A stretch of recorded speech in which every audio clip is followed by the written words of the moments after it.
Saya kira itu strategi yang sekarang dicoba untuk dilakukan. Misalnya 2 hari lalu atau 3 hari lalu ya, Pak Prabowo bersama timnya mengatakan kita tidak malu-malu, ini tim Jokowi misalnya gitu kan. Bahkan koalisinya mau dinamain koalisi seperti koalisi Jokowi kemarin, koalisi Indonesia Maju kan. Jadi itu adalah cara untuk memastikan kepada para pendukung yang masih setia kepada Jokowi itu untuk mengalihkan dukungannya kepada Prabowo. Ganjar tentu akan berusaha hal yang sama untuk mempertahankan pemilih Jokowi sebanyak mungkin. Jadi efek Jokowi mau tidak mau dalam situasi sekarang memang masih cukup penting. Kekuatan Pak Jokowi itu sebagai presiden punya instrumen non elektoral untuk bisa katakanlah memenangkan ya capres-cawapres yang didukungnya. Yang kedua, saya melihat tadi dari angka-angka yang dijelaskan oleh Bang Jaya Hanan menyebutkan fakta dan realita bahwa sejatinya Pak Jokowi tadi masih punya pendukung yang banyak ya, yang cukup solid, yang bisa memenangkan katakanlah capres-cawapres di antara dua kubu ya, Prabowo dan Ganjar. Mengingat jarak elektabilitas antara ketiga nama ini cukup dekat ya, terutama antara Prabowo dan Ganjar. Kalau dalam simulasi 3 nama yang Kompas tampilkan tadi di LSI itu Ganjar itu 37%, Prabowo 35,3%. Jadi selisih keduanya hanya 1,7%, dan itu berada di dalam margin of error survei. Surveinya kan dengan margin of error 2,9. Dengan kata lain, sebetulnya Prabowo dan Ganjar itu sama kuat saat ini. Ganjar melejit di 3 lembaga survei terbaru, namun koalisinya kalah dengan partai politik pro Prabowo.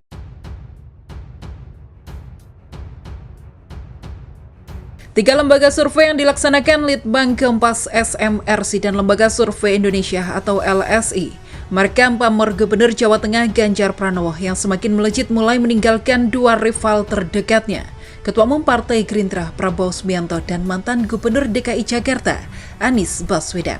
Terjadi kenaikan elektabilitas Ganjar Pranowo pada beberapa kategori pemilih, seperti Lembaga Survei Indonesia atau LSI yang baru saja merilis hasil survei terbarunya terkait isu peta kompetisi Pilpres 2024 periode 3 hingga 9 Agustus. Dari simulasi tertutup 3 nama, bakal capres dari PDI Perjuangan Ganjar Pranowo lebih unggul dibandingkan 2 pesaing lainnya. Bahkan jika dibandingkan tahun lalu, hasil survei Ganjar Pranowo di simulasi tertutup 3 nama menunjukkan kenaikan yang cukup signifikan. Ganjar Pranowo mengalami kenaikan 5,3% suara jika dibandingkan dengan Agustus tahun lalu 2022, 31,7% suara. Ganjar unggul di 37% pada Agustus 2023, Prabowo di angka 35,3% dan Anies 22,2% yang menurun dengan signifikan. Pertarungan terjadi di Ganjar dengan Prabowo, kata Direktur Eksekutif LSI Jayadi Hanan Rabu 30 Agustus. Adapun survei ini melibatkan 1.220 responden dengan dipilih secara acak atau multistage random sampling dengan margin of error sebesar 2,9% dan tingkat kepercayaan 95%. Survei Litbang Kompas. Pada survei Litbang Kompas yang dilakukan 27 Juli hingga 7 Agustus 2023, Ganjar Pranowo unggul. Baik itu dalam simulasi terbuka, simulasi 10 nama, 5 nama, hingga 3 nama. Saat simulasi terbuka, jumlah responden yang memilih Ganjar Pranowo sebanyak 24,9%, Prabowo Subianto 24,6%, sedangkan Anies Baswedan 12,7%. Dalam simulasi 10 nama, Ganjar Pranowo diketahui mendapatkan 29,6%, Prabowo Subianto 27,1%, dan Anies Baswedan 15,2%. Berikutnya, dalam simulasi 5 nama, Ganjar memperoleh suara sebesar 31,8%, Prabowo 27,8%, dan Anies 15,6%. Sementara itu dalam simulasi 3 nama, Ganjar mendapatkan elektabilitas 34,1%. Baca pres yang saat ini masih menjabat sebagai Gubernur Jawa Tengah itu unggul dari Prabowo yang memiliki elektabilitas 31,3% dan Anies 19,2%.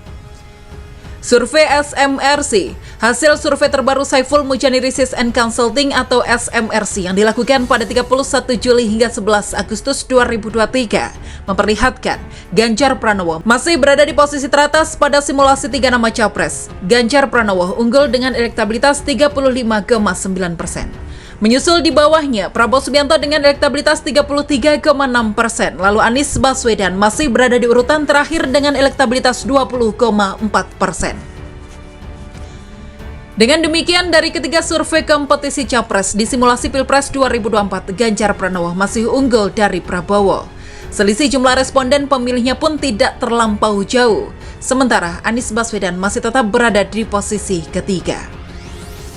Survei Koalisi Parpol. Berbeda dengan survei bakal Capres, survei koalisi partai menempatkan Koalisi Indonesia Maju di urutan pertama.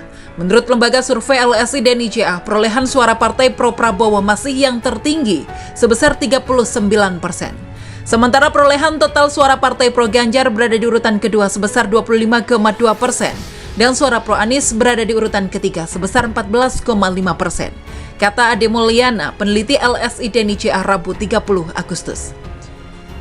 Diketahui hingga kini partai poros Prabowo terdiri dari 4 partai politik, yaitu Gerindra, Golkar, PKB, dan PAN. Kemudian poros Ganjar terdiri dari partai PDIP, P3, Perindo, dan Hanura. Lalu poros Anies terdiri dari 3 partai yakni Nasdem, Demokrat, dan PKS. Adapun survei LSI dan IJA ini dilakukan pada periode 1 sampai 8 Agustus menggunakan metode multistage random sampling dengan jumlah responden 1.200 sampel. Adapun teknik pengumpulan data menggunakan teknik wawancara tatap muka dengan menggunakan kuesioner dan margin of error kurang lebih 2,9%.